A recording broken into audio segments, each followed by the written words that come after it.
All right, I'd like to call the meeting to order for the Nisswa Planning Commission Board of Adjustment for Tuesday, January 2nd, 6 p.m. Roll call, please. Danny Mandel. Sean Weldon. Josh Young. Gary Harris. Dave Reese. Bethany Sutherland. Are there any additions or deletions to the agenda? Hearing none, I'll entertain a motion to approve the agenda. So move. Second. All those in favor? Aye. All those opposed, motion carries. Next, to approve the meeting minutes for November 7th, 2023. Are there any corrections or additions to those minutes? No. No. Hearing none, I'll entertain a motion to approve the minutes. So move. Second. All those in favor? Aye. All those opposed, motion carries. Next item is an open forum. There is nobody in the audience tonight, so I'm assuming that is an open and shut. And moving on to public hearings, I'll entertain a motion to open the public hearing. So move. Second. All those in favor? Aye. All those opposed, motion carries. First item is an ordinance amendment 001-24 to repeal Chapter 8, Article 1, Section 8-1, short-term city rentals, and adopt an ordinance regarding short-term rental regulations and permit requirements within the city of Nisswa. Bethany, your staff report. Thank you, Chair Young.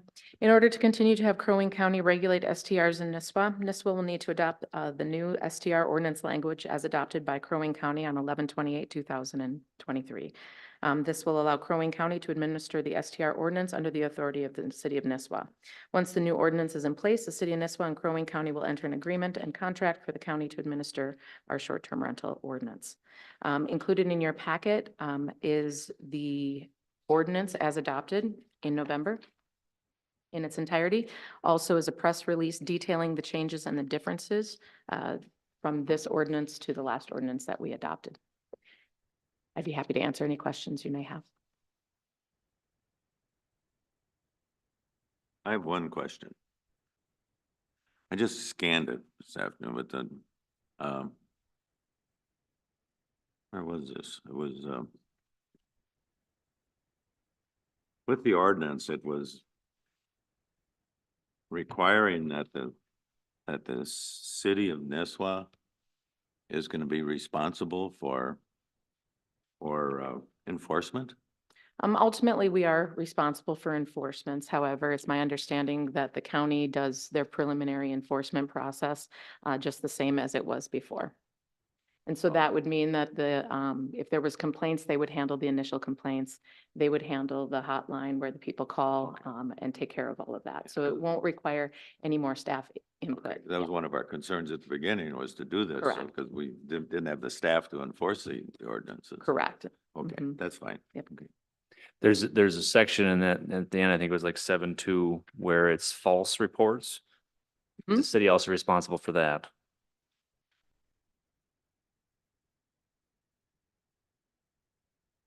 County too? Where is that? What number is that again? It was. Sorry, 6-3 6-3. or 6-3. Yeah, so false reporting also can have a violation. Anybody who does false reporting, I think it's three strikes and then, okay. Yeah, and so the county would look into those as well. Okay. Yeah, they will be the ones that will identify whether it's false reporting or whether or not it's a legitimate violation. Okay. But the fines go to the county if there is, they list 3 fines here. For the false reporting, $100 for first offense, 150, then 1,000. I assume if the people have to pay that, that goes to the county, correct? That would go to the city. Okay. County should apply that to lots more things, I think. Just a thought. Was there any other things that came up with short-term rentals in Nisswa that was of a concern, or? Last year I had no concerns whatsoever. We have about 35, 36 short-term rentals in the city of Nisswa, of which I heard nothing. So Okay. it seems to me that everybody is getting the licenses that they need and taking care of their properties. And they haven't been bothering the neighbors apparently. We'd hear. Oh, you do? Well, we would if they were bothering the neighbors. So, Oh, yeah, I say they Mhm. haven't been bothering them though. Nope, we haven't heard anything. Okay. I haven't fielded any complaints and I haven't heard anything from Crow Wing County. Good. Mhm. Okay.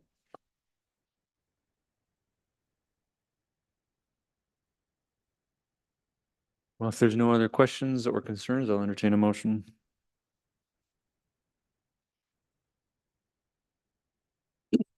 Make a motion to adopt the ordinance amendment 001. I'm sorry to interrupt, but you will need to repeal the first. Oh, You'll need to, Repeal chapter 8. yep, repeal first.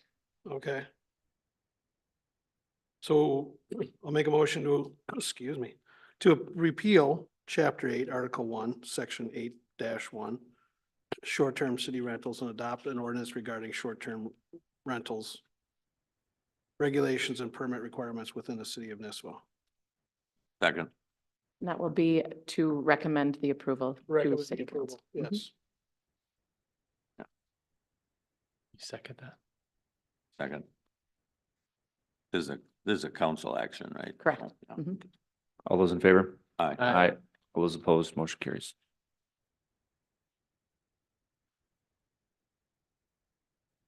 All righty, I'll entertain a motion to close the public hearing. So move. Second, All those in favor? Aye. All those opposed, motion carries.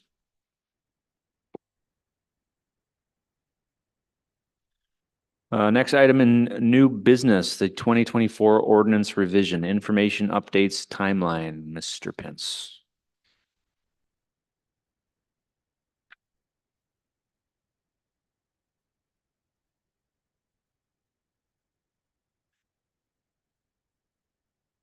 Welcome.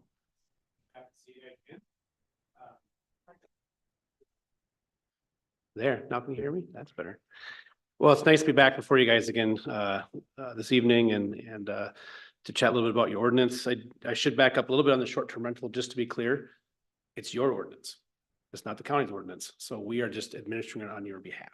So we are like an extra staff person. We are like Stephanie or Bethany's assistant, you know, when it comes to short-term rental. So I think some cities get confused that it's the county ordinance. It's not. It belongs to you guys. We just administer on your behalf until it gets to the point of where one of your folks operating one refuse to follow the ordinance, and then we have to go the legal route, which we to contact your city attorney. So just want to be clear on that. There's a little bit of confusion on that sometimes, but now to jump to more interesting, much more interesting stuff, which would be your chapter 20 of the land use ordinance. Bethany reached out to me earlier this fall, and I was given the charge of really working on getting a couple sections of the ordinance up to speed as far as looking at Article 20-171, which is commercial district standards, and making sure that that was just kind of made more sense and trying to get things to line up a little bit better. But the key was to really work on the Article 4 under Division 2, the plan unit developments. And so when we worked on the ordinance last year, we got a lot of things done as far as the shoreline side for performance standards for stairways and walks and lifts and landings and patios and all those sorts of standards in place. And the DNR provided approval of the ordinance at that point with the understanding that we're going to circle back and get the planning and development section of the ordinance revised, because that was the other piece that needed to be completed for the DNR to say that we have a compliant shoreline ordinance here in the city of Nisswa. And so I've been working really diligently with Bethany and with the DNR, multiple meetings with DNR to walk through this to make sure that what we're proposing tonight meets the minimum standards of Minnesota Rules 6120. So just as a reminder, what we're trying to accomplish right now is to really get the city's ordinance so that this DNR can send us a letter that says that you meet the minimum standards and requirements of the state rule that we have to follow. And so that's what we've done tonight. And with the ordinance that I've put together and amended, I have had the DNR, had multiple meetings with them and review it and making sure that we're all on the same page. And what you have before you tonight meets the state standards. So what you have right now would be an ordinance that you can see is compliant with the state standards in 6120, and it also exceeds standards in certain spots. So it's not just the minimums, but you also have chosen to exceed some of the minimum standards, which I think makes sense as we want to, protect the water quality of the city of Nisswa and the overall tax base, which relies on, clean water. People like to have houses on clean water, and So that's really, I think something that the city should be really proud of is working on that. Does anybody have any just general questions before we start? Or I can kind of walk through some of the amendments that I've proposed and answer any questions that you might have. And just to clarify, they have not received a copy of this. Oh, you haven't seen a copy of it? Well, Correct. then I can just Yep. make a bunch of stuff up. I've got it up on the screen. That even makes it easier. This is true, I've got it up true on the faith screen. right now. Yeah. So are we on page 37? Perfect. Okay, well, good. So the first part I worked on would have been in section 20-171, which was just commercial land use districts. And this section just needed a lot of reorganization. There were some things in that were valid, I think that were useful. And so what you'll see when you look at the first under 171A, we deleted that section in yellow that says the city encourages the use of, commercial structures to be LED certified, which is that energy and environmental design, trying to get folks to, be more energy efficient with their development. That's more of a policy. That's not really an ordinance. That doesn't really belong in an ordinance. So that is something that the city could adopt as a policy to provide direction to Bethany when working with folks. But this really isn't the spot for that. And then all I really did when you look at underneath here, I just put all the commercial districts and the definitions in this area. It's also another part of the ordinance up where we define all the zoning districts for the city, but I thought it would make sense to put it here so people would have to refer back to that. So this is just really just more of a cut and paste from before. You'll see here that we cleaned up some of the screening and landscape. I've eliminated that. We'll move that to another part here. I'll go over that in a minute. But then really 172 just talks about the purpose of why do you, what is, the purpose of commercial development, and that stayed from what you had previously. That was really good. I thought that made sense and it was pretty clear. But then it started jumping into areas like exterior building finishes and there's a section here on resorts. And the first thing people want to know is, what do I need to do to apply for something? What are the process steps? So the next 173 is just basically just plan submission requirements. And this used to be the exterior building finishes. We put that to another spot. We haven't lost that. We're just reorganizing it so that it just flows better. From when somebody tries to read it, they can really understand the process they need to do to develop and improve their property. So you'll see a lot of strikeouts here in that. And then if we get down to number A, it's on page 40. This is just the minimum requirements of what somebody'd have to do to submit a request to Bethany for a commercial permit. And you'll see that in it's on page 40. It's pretty simple. There's not a whole lot to it, but it just gives her the ability now to put a application in place that reflects all the different aspects of the ordinance that need to be complied with when you're talking about commercial uses. And then you'll notice we jump down to 174. This is the exterior building finish that was on the page prior. That was our next step. So what does the city, as far as your exterior building finish, didn't touch a thing there, left that as is. That was currently in the ordinance. Then as we go further along, you'll see there are some performance standards in here that made sense to me. There was no need to really revise or make any changes on how you handle rooftop equipment and trash handling, exterior lighting, temporary structures, how you handle developer agreements and bonds for if there's certain improvements that need to be made as part of the development. So a lot of the parts of the ordinance, frankly, made a lot of sense. They just were not in the right order. And so if we keep, the one area that I did want to mention, if you went back, you don't have to jump back, Bethany, I don't think, but when we talked about screening, that was at the very beginning. It was on 172. Just clarified that in 20-189, just what is screening and what takes screening between commercial and industrial uses, and basically screening between residential. We're not too worried about commercial to commercial. It's really that commercial and industrial, to residential. And so that's what 189 does here is to provide a standard for Bethany to apply when she's looking at these permit requirements and when screening is required. What is a screening that would meet the ordinance requirements for Nisswa? And so that's what 189 is. And then it jumps right down into resorts. And this is not the right spot for resorts because resorts are technically a commercial planned unit development. And so this is not the spot where resorts belong. And so that got crossed out and got moved back to the next section we'll talk about here in a minute, which is our planned unit development section. So that's why you'll see a lot of strikeout. It's not that it's being eliminated. It's just being moved and placed into another location. So then we jump over to page 52, and this is probably really, I think, the more important part of what I proposed for you guys to take a look at tonight. So I did add some information up here under 20-305 to talk about the purpose and intent and summary of the requirements. So there are going to be 4 types of PUDs that Nisswa is going to be administering. One will be a shoreline district residential PUD, or for PUDs of planned unit development. And then there's a shoreline district commercial planned unit development, which includes resorts. Then you have the urban residential PUD, which is not shoreline, but it's the other residential outside the shoreline. Then you've got your non-shoreline district PUD. So there's standards for each one of those individually within the ordinance. I just highlighted in yellow this PDD, which is the planned development district.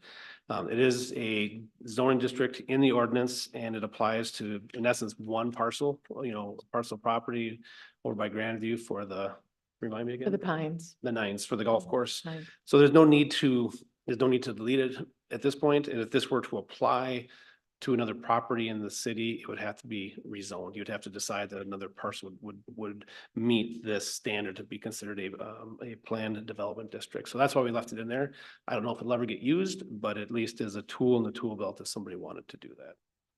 And then if you scroll through, looking at pages 53, you'll see a lot of things being deleted. Here are some things that we're deleting and not bringing back later. So we have these general implementation plans, and then we have the different reviews and the criteria for approval.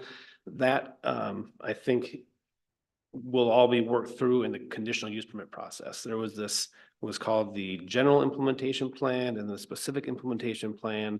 And it seemed like there was a lot of work that had to be done really before we could even start the process of going through the conditional use permit, which I didn't think was really all that valuable and any really all that substantive or would provide. And it was, in my world, looking at it, it was just confusing. I didn't really understand what it was trying to accomplish or the value of it being there. And so if you jump down to Division 3, where it says 20-381, this is where we now get into the standards and the specifics about how PUDs are going to be regulated within the city of Nisswa. And so there's a few things in here, just housekeeping I want to make you aware of. One is that in conversation with the DNR, as they put together, they have a model ordinance for implementation of the Rule 6120. And the term green space is not in not the commonly used term, now it's referred to as open space. And so that was the term they preferred us to use.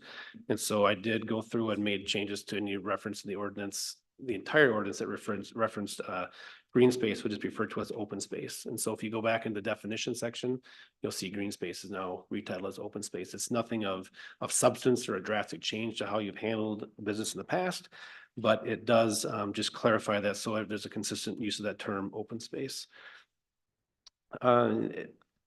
If we would look at 20-383, the city shall require a conditional use permit for any PUD. And so that's the standard process. And that includes expansions to existing planned unit development. So if somebody has an existing PUD in place and they want to expand, that would take a conditional use permit to do that also. And then if we get into 20-384, there's a couple things that we had to put in place at the DNR at their request. One is that we want all these PUDs to be connected to a municipal sewer. I mean, we want it to be open to the city sewer if possible. If not, and it's not an option to either get the sewer there or it just isn't a feasible option, that they do have to install a subsurface sewage treatment system or a septic system in compliance with Minnesota Rule 7080 through 83 and also this ordinance itself. E is one that's really important to the DNR that we had to put in for clarification.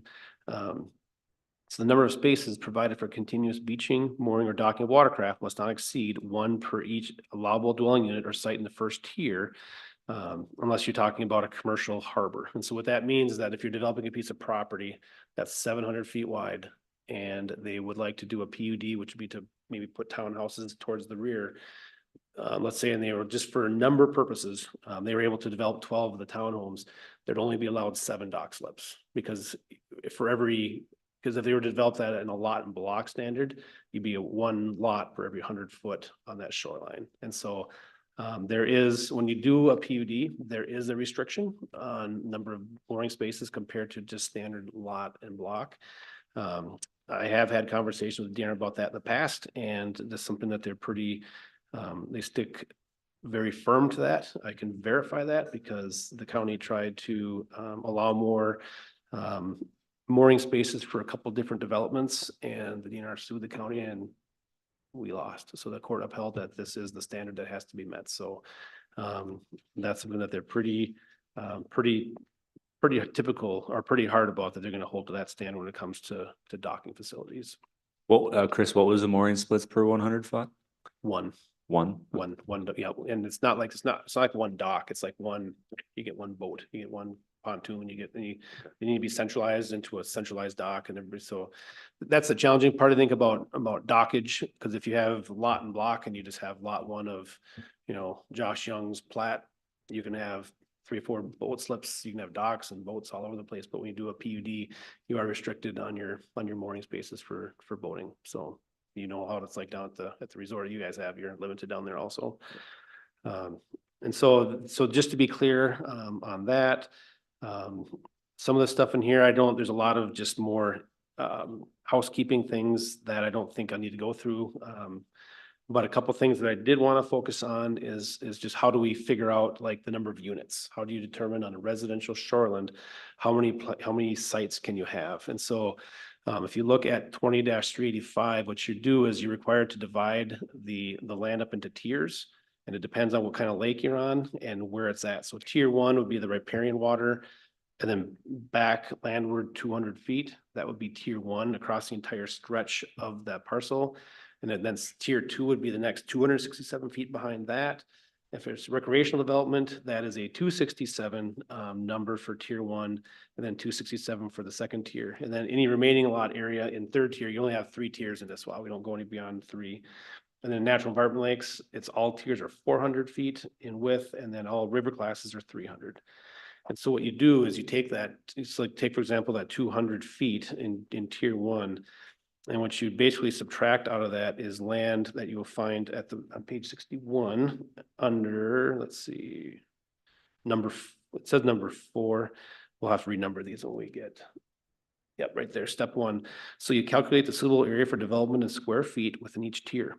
That's going to be items that you're not going to count land below the OHW, the setback, bluffs, steep slopes, that you take that land and then you divide it by the lake classification that you have. So if you're on a general development lake, you go back to the ordinance, you divide that by that lot size, and that's the number of units you get.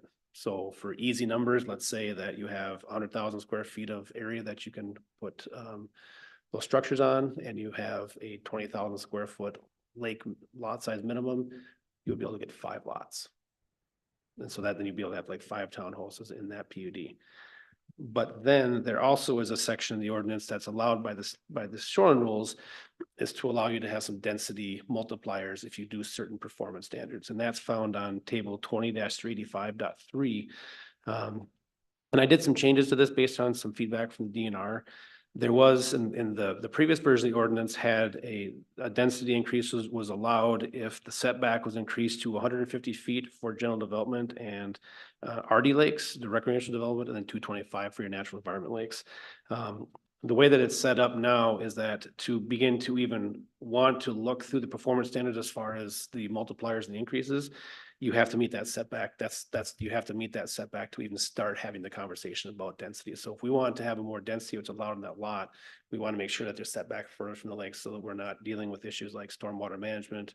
We're not dealing with that visual, people don't want to drive by the water, see 75 feet, have this row of townhouses. So we want to have those back a little further off the lake so we have a better viewscape of that. And then what you can do, depending on what they choose off this table, if they reduce their impervious coverage in tier 1 down to 20%, they get a 10% increase in the number of the units they can have. If they reduce it down to 15, that's another 10%. So they could have a 20% multiplier. If there are any non-conforming structures in, say, tier 1, like say an old boathouse or old patios or those, if they remove all those, they get another 10%. If they do a shoreline restoration plan that's approved by the Soil and Water Conservation District, they can get another 10%, maximum of 50. They can't go beyond 50 is as much as they can get. But it does give folks, we want to see reduced impervious coverage. We want to see, non-conforming structures removed from the shoreline. We want to see vegetation along the shoreline for stormwater management and for habitat. And so I think to me, this makes a lot of sense to give some of those increased densities, but you get some performance standards back in lieu of that. And just to keep in mind that, the reason why there's not things in here like stormwater management or that, because that's already a performance standard that has to be part of a PUD as part of an application. So you have to already have a stormwater management plan for that. These are just above and beyond those requirements. So that's the kind of the quick and dirty on what a commercial PUD would look like. Good thing for all of us, we have a planner on staff. Yes. She knows her stuff too, so. The commercial PUD, the residential is pretty easy. That's not too complicated. The commercial PUDs, they're a little bit different. So they take a little bit more work and a little more thought. And so if we can jump down now to E, where it says, yep, right there. So the way that the shoreline rules have it set up is they refer to it as your base floor density. And so for the residential, your unit size is based on that lake classification, minimum lot size you would get if you were just to do a standard lot and block. With this, it's dependent on how big of a structure on average that they're going to build. And so, that will allow you to depend on how much of coverage that you get to use of that in that tier 1 or that tier 2 district. So what you do, and this again, it's like the other one, this has 4 different steps to it. And so we're go back to that tier 1. So you have your tier 1 zone, your tier 1, you have tier 2, depending on your lake classification or your river classification, they'll tell you the size of it. And you remove, again, as I mentioned before, things like land below the ordinary water mark, wetlands, bluffs. And you subtract that land from that tier, and that is what is considered to be your suitable area. Then you work with the developer to say, what is going to be the average size of the dwelling units or sites within each tier? And then you go to this table. And this is the floor area ratio from table 20-385.2. So if you are on a general development lake and you're proposing to do let's say on average, a 400 square foot structure. So like say for a campground per se, that's the number you use for a campground. You can basically cover 5.6% of that land area. So you take 5.6% times that square footage that's in that tier 1, tier 2 area. And then you divide that out by that square footage, and that'll tell you the number of units you can have. So let's say I think, is this an option we can throw up on the screen? Okay.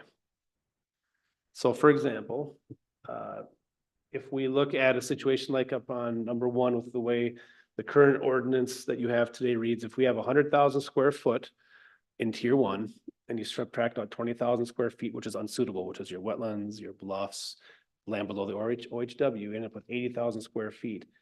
And then they're looking to build on average a 1,400 square foot dwelling or 1,400 square foot unit. You would take that 6.5%, you multiply it times 80,000, you get that 5,200 square feet. You divide that by 1,400, which is that area of the building, and that tells you the number of units you got. That's the current ordinance standard that you have today. And this was something I didn't change. This was in the ordinance when I started it. And so this I didn't make any amendments to. This is more restrictive than what the state rule would allow. This is more restrictive than the current 6120. Because if you went with existing shoreline ordinance there on number 2, and you chose again that 1,400 square foot average building size, you can actually multiply that area by 14.2% instead of that 6.5% and divide that number out. So with the current ordinance, you would get 4 units because you would round up. So you get 4 units. If you went with the state rule, you would end up with 8. And so that's a policy question for you guys and for the city council is, do you like the option number 1, which definitely is more restrictive than what would be allowed by Minnesota Rule 6120, or if you would so choose, you can definitely go with option number 2, which would be basically the minimums, and this would allow there to be more land coverage and more units based on the size of the building. I think when they developed this PUD standard back in 1989, I don't think, what happened back in 1989 and today, as far as buildings, are a little bit different as far as what we thought we wanted to build, and especially when you're dealing with resorts. And so basically, the bigger the building, the more lot you get, the more you can cover, is the way that it's set up on those base densities. So if you were to go to like the Minnesota Revisor and look at it, they've got there's about a dozen that go from like 0 to 200, 200, 400, 400, 600. I mean, it goes up the line. And so you get a lot more options based on that average size of what that building would look like. And so to apply, like say, to apply this commercial PD would be in a situation where somebody came in and said, I'd love to build an apartment. And so with the current ordinance right now, you would have, the way that it's laid out now, you would have 4 units. And if you went with the state minimum standards, you would be able to allow 8 units of that. Does not say that you can't allow, that you could always apply for a variance and try to, ask for more density. One of the tickets in the shoreline rules though, is that there's no density, bonus density for commercial. That only applies to residential. You can't put in your ordinance any density multipliers for commercial. You get what you get, or you apply for a variance. And the folks could, in the residential side, could apply for variance too, if they thought they wanted more density beyond the 50%, and they thought they had a valid reason that they could, basically, convince you that they had a valid reason to do that. So this, of all the things we're talking about tonight, this is probably the most important. What do you want us, to see as far as, development and future development within the city? The 1,400 square feet, for instance, are we looking at single buildings that are 1,400 square feet, one level? Or what happens when you're starting to stack units now? Is that $1,400? Right. So that's a great question, because it's not, the rule itself isn't really clear on that. And so these are going to be, units for commercial use. So it's going to be typically a resort, you're going to see it as resort. And so you see it from one spectrum to the other, where it's individual cabins to where people want to build, mini apartments on that resort to have, and so then it would be based for each one of those units. It would be based on that floor footage for one unit. But how does it handle, like, say you got 1,400 square foot here, and they got a set of steps, and they got another one upstairs. I think that was why Nisswa went with that 6.5% versus the max of 15%, was to negate those sort of activities, so that you would only really be able to get what would be that footprint. Because I think the trend now at the resorts and the new ones are going to be stacking, going to be condominium style units, but they're going to be rentals, one rental above the other. And what I've learned a little bit, because this is new, this has been really good for me to learn, just dealing with some of the resorts that I've been having conversations with, is that, so they count keys, right? I mean, they want to know how many people are going to be, people sleeping in beds. Right. And so what they're liking to do now is build these units where, if you were to go and rent and you were there by yourself or with another person, you could get 1 unit. Or if you bring your family, maybe you want so they could have up to 4 sleeping spaces in that unit. But it depends how many keys you purchased as far as how many access points that you would get.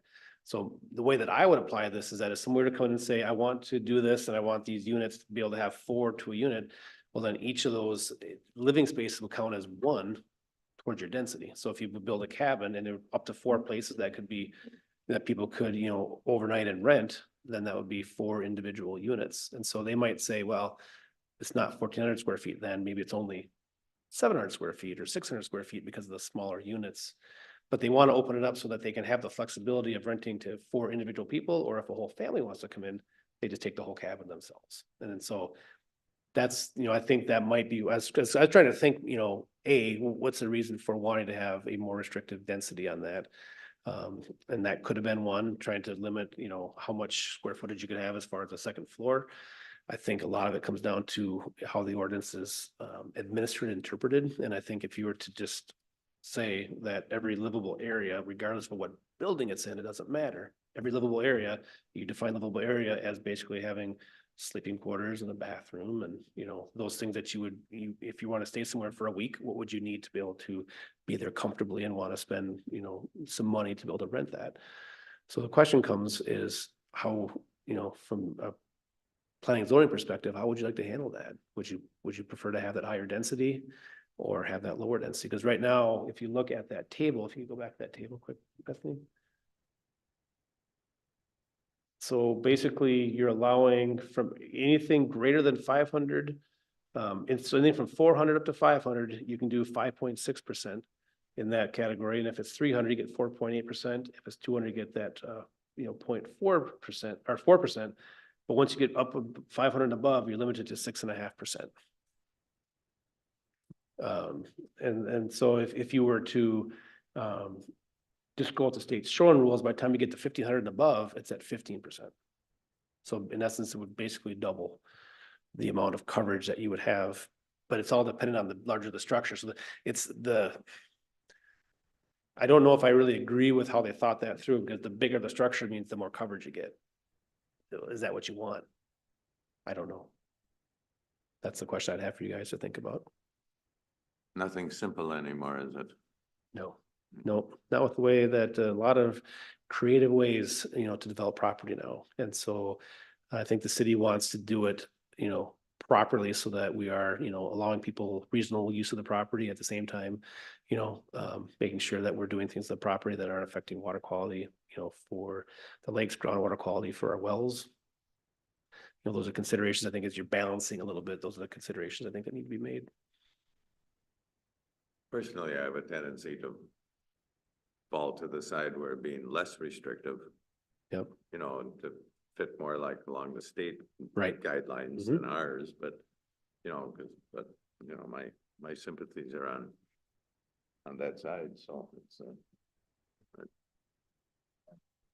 Bethany, have you had a lot of, I'm trying to think of the last time we had a PUD development where it was kind of dense, where that has come up and like the public feedback. And I'm assuming that if the public were to give feedback, they would want less density, is my guess.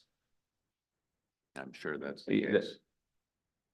Perhaps. I would hate to, I know a lot of people here are very pro-development as well. So I don't know if there is a correct or a right answer. I just think we need to know where we want Chris to go with this. So there's the state rule, which is the absolute, like we can't allow any higher density in that. Ours is, quite more restrictive than that. So it just depends on where you want to go. So if we can leave it as is, or we can change it, we don't have to change it to the state either. We could just increase it slightly. We could Start moving towards it. So. We could. So there's really no right answer. It's just the question of where do you want Chris to take this at this point? Next month, we'll be coming with the planning, or to the planning commission. It will be a public hearing, and then we'll hear from the public. So I just don't want to put words in the public's mouth, but give them the opportunity to talk. So a lot of times when you do something like that, you'll get the neighbors that are, greatly affected, but you rarely have business owners that will chime in. So it'd be nice to have some feedback from the resorts where this would be affected. So Grandview Lodge, that's a bigger one, but there's some other establishments. Maybe it would be nice to have feedback from them if they're not willing to come and. Yeah, interestingly enough, we will have something that this will pertain to coming in the next couple months. For Their application hasn't been submitted Oh, yet, so I okay. can't say anything. So, go ahead. Does it have- excuse me, does it have to be zoned commercial already? Yeah. So it'd Right. have to be something that's kind of existing. Correct. So if you want to do your residential, PUDs, you got to zone that shoreline district. If you want to go commercial, then you need to be zoned, commercial port Right. or, apply and ask for a rezone. You think there's a reason that it better fits in the commercial zoning than it does in residential? Chris, could I ask a question? We talk a lot about commercial, and this is just implied that this is commercial in the shoreland, but we also have commercial districts outside of shoreland. Right. How would the tier system work for that? So if we're looking at it what we'd be looking at from a non-shoreline perspective would be the shoreline rules and your densities, here right now, they're set up to apply just within 1,000 feet of a lake. Once you get outside of that, then your urban residential PUD would kick in place for where those are. Then you also have your non-shoreline PUDs, which would be areas that would not be where you could have your urban residential PUD. And again, urban residential PUD was not something I created. It was already in the ordinance as an option that you guys have to use. And so that is something that you would see more along the lines in like the OSR district. A lot of flexibility in that as far as what density you can use, because they're really the way that it reads, basically gives a lot of flexibility to the applicant and to the city to decide what the appropriate density is. There's not like a set, it has to be this much. Provides a lot of flexibility and that to the city, which I think makes sense in those non-shoreline areas, which kind of give you some more of that opportunity for that. But that's how that would. Okay, would so be- the impact of deciding on this, whether we go with the state standard or keep our more restrictive, is really only applies to Sure. the shoreland. Correct. Okay. Yep. Yeah. Yeah, because then once you get out of the shoreline district, then you're gonna either apply the non-shoreline district standards, PUD standards, or you're going to apply the urban residential. Yep. So And to depending- keep those restrictive standards is, that's what we have right now. So if somebody puts an application in tomorrow, that's what we'll be basing it off of. Yep. If any of you feel that we should up that, just let him know and then we can propose that. Or we could do a meet in the middle kind of a thing too, where, instead of maybe jumping right to the 15%, we could put another column that says from 500 to say to 1,000, even, let's say, could be the number that would line up from the shoreline rules. We could maybe just go up one more to maybe 10% from that 6.5, possibly to 10% based on that density floor cover too. So we don't have to maybe go all the way to 50% if you're not comfortable with that. We could bump it up to like a 15 if we wanted. He's excited as I am about this, you can tell, so. But, it depends kind of how, or we could stick with this and see what happens at the feedback we get from the public hearing next month, and then we could make changes based on that at the meeting. It's up to you guys. In your capacity with the county, what have you seen as the trends? Like in terms of PUD developments, what have you been seeing? We have a very narrow scope. You have a large Right. pool. Yeah, so for the county, we don't call it a PUD, we call it a conservation design, and we don't see a lot of them. And there's the big reason we don't see it is because people don't like the limitations on dockage. That's the number one reason why we don't Limitations see on what? on the dockage of being able to have mooring spaces. So I've had people call and want to talk about, I'd like to do a PUD or a conservation design on this parcel. And we kind of go through and explain, they get more density so they can actually have more units. But I can have 12 units, but I can only have 7 docks or 7 mooring spaces. They go, who is the lucky guy that doesn't get one? And then, and the DNR says that they have zero support in amending that. They want to limit the number of, those units for those PUDs. So I think that's what I've seen. The limitation is that because people really like the concept because I can get more density. I can maybe cluster things together. It makes more sense from a design perspective. But then I'm stuck without, we had a situation down in Clearwater Lake. This is probably back in, 12 years ago, I suppose. And they did a PUD for, I believe it was like 16 units, no, 12 units. And they had 7 slips. And so but they hadn't built 4 yet. They said, we promise we won't build the 4 if we can increase our slips so that everybody gets one.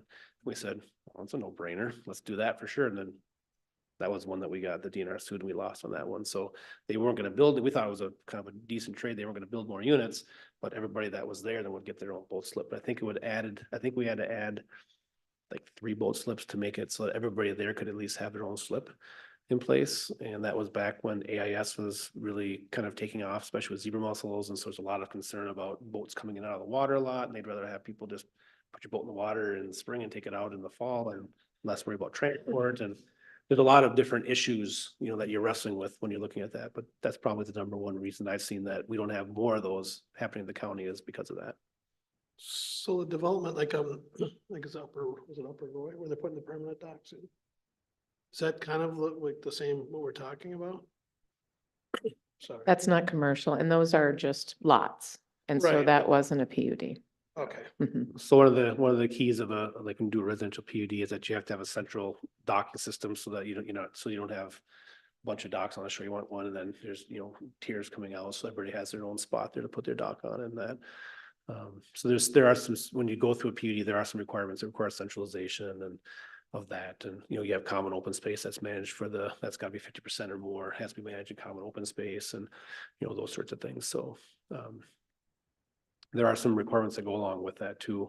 So everybody has a ownership in that common open space. They each have their own little postage stamp, where they own the structure that they have, but then, they have a 1/8 interest in the common open space and there's a maintenance plan for that and it has to be preserved in perpetuity. And so there are some steps to go through to be a PUD. It's lot and block is it's simpler, it's less complicated to go through that process than it is to go through a PUD, but depending on your goals and how you want to use the property, PUDs can be very valuable too.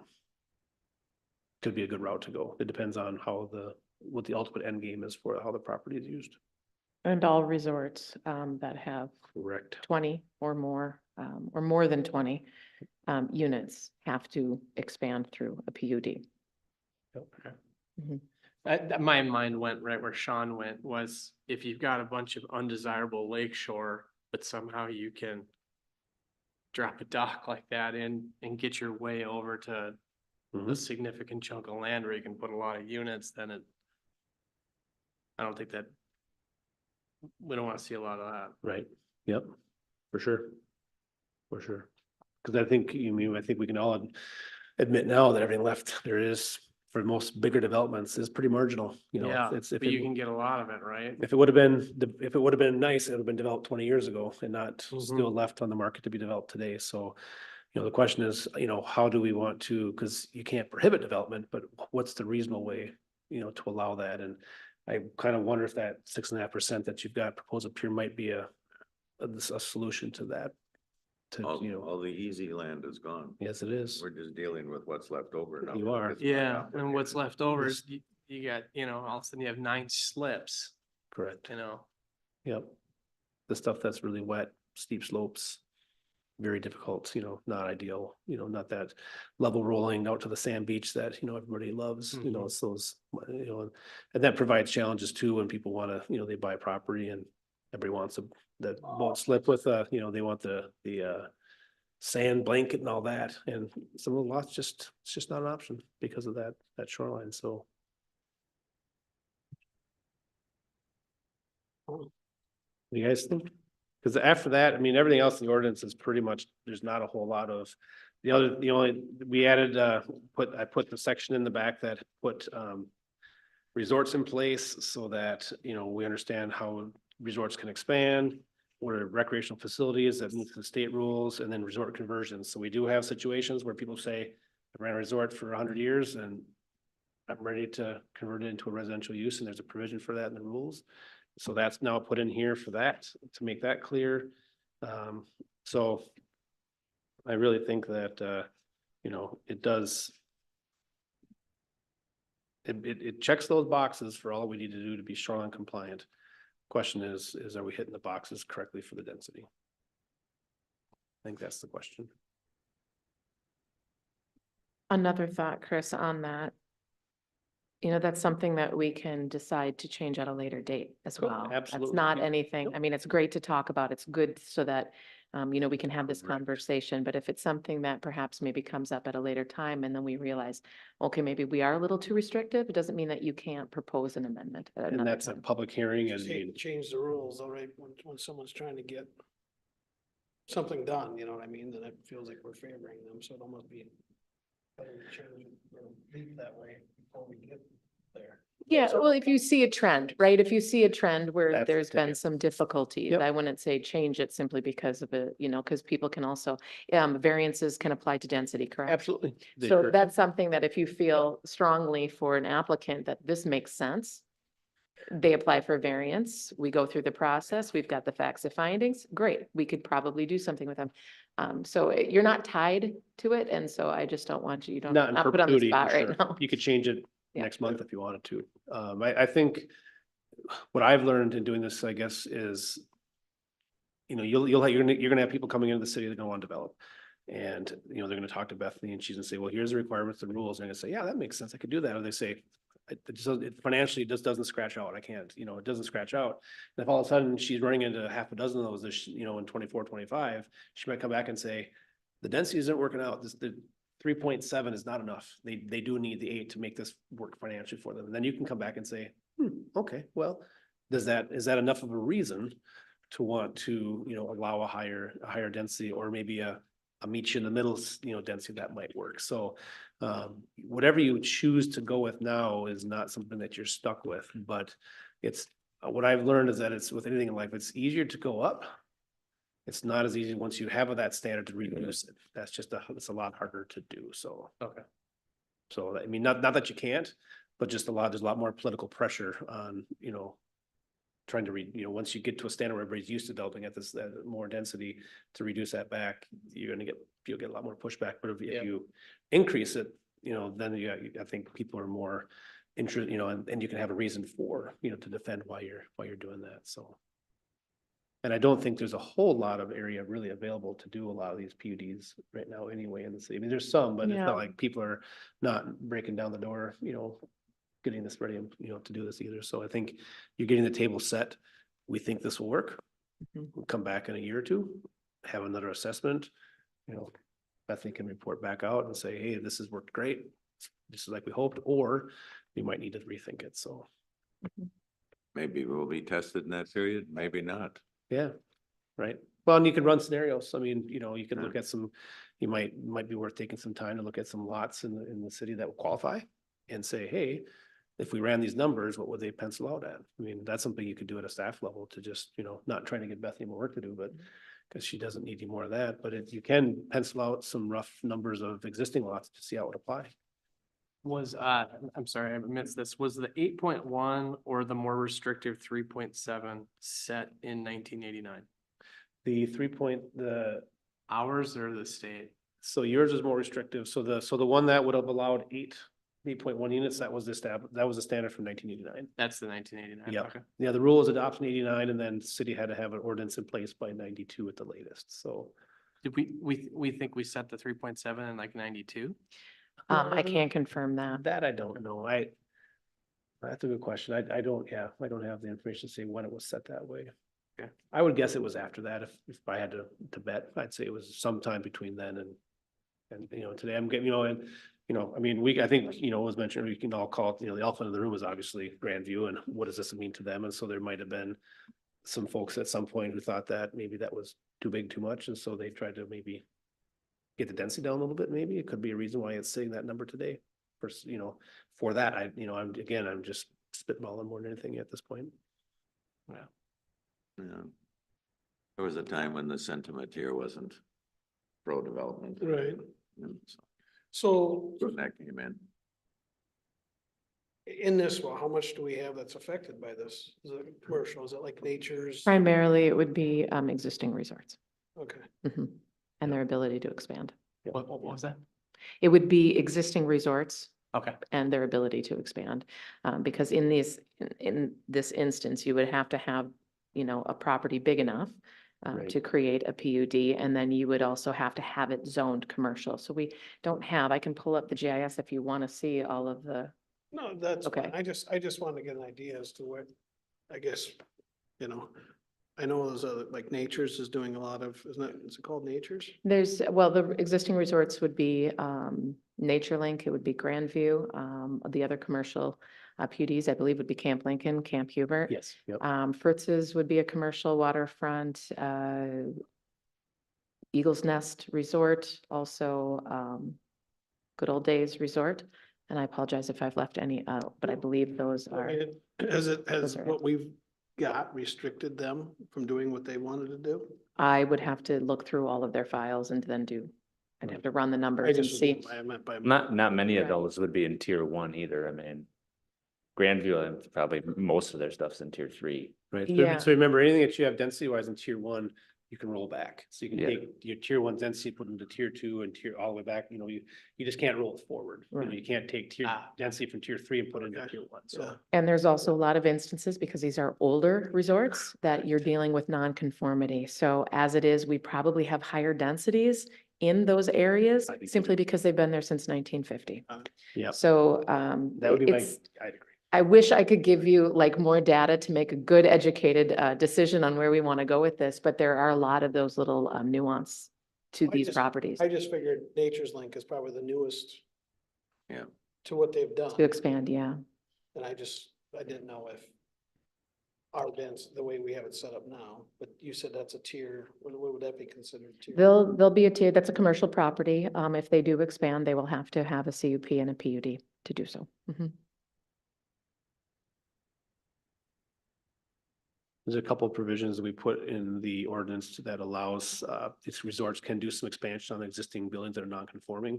Because every year for a resort to operate, they have to, as you know well enough, you have to go get your license to operate for Department of Health. And they got minimum standards for bedroom size and bathroom size. And so a lot of times the Department of Health say, we can't give you a license until you enlarge your structure to make a minimum size for these different requirements. And state statute does allow for that. You just can't go any closer to the lake, and it's the minimal expansion needed to be compliant with those livability type rules. And so that's put it in here just for that clarification purpose. And then, like I said, for the resort conversions, to make it clear for those who no longer want to operate the resort, that they can have a avenue to convert it to a residential use. And the PUDs for commercial to have to expand using a PUD for an existing resort is only if you're over that 20 unit. So if you're a really smaller resort, there's provisions put in here for existing resorts and what they need to do, but they don't have to go through the PUD process. Yeah. So it's only for those larger resorts. It depends on the scope of the expansion. So we're trying to make it too difficult for those little, mom and pop type places to do some expansion. But there is provision once you get to a certain point, then it takes you into a different category. Can you touch on city sewer again? Yep, so the ordinance currently says that city sewer is a requirement unless basically it's not feasible that to run the pipe over, and that would be a determination to be made by the city. So I mean, you could require as part of a PUD to make them run pipe over there to connect to the city sewer. It's also within the city's ability to say that a compliant septic system would suffice. So it's really the city's call. This, I mean, the number one preference is to say we want every PUD on city sewer. We don't want them on a septic system. But if the city determines it's just not feasible, it's not prudent, it's not realistic just because of the location, then you can allow them to have a septic system. But that's not the route we want to go. We want to put everybody on be connected to the big pipe as much as possible for all PUDs. And density increases if you're on city sewer will result from not consuming. Yeah, sewer. we haven't really, the direction we got last year going through this is that we didn't differentiate between sewered versus unsewered. We just went with the unsewered density numbers. And so there really isn't a bonus for being on the sewer versus not. We had that discussion last year and we decided to just stick with the more restrictive unsewered lot sizes and that for density.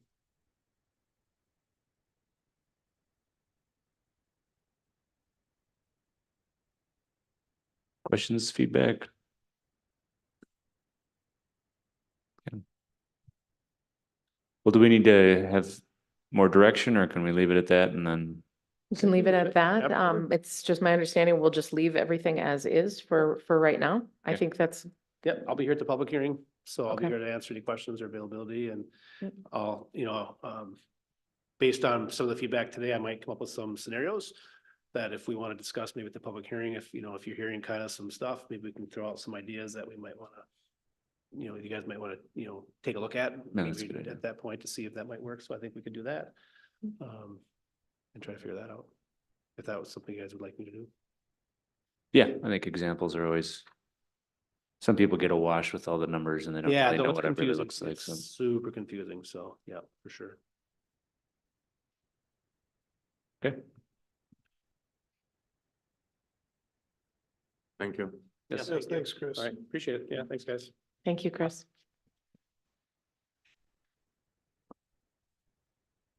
Next item is the city planners report. Thank you. I have just a few items, actually, just the permits from last year. We finished at 121 land use permits for the year. It's roughly the same as the year before. However, we were significantly down with development.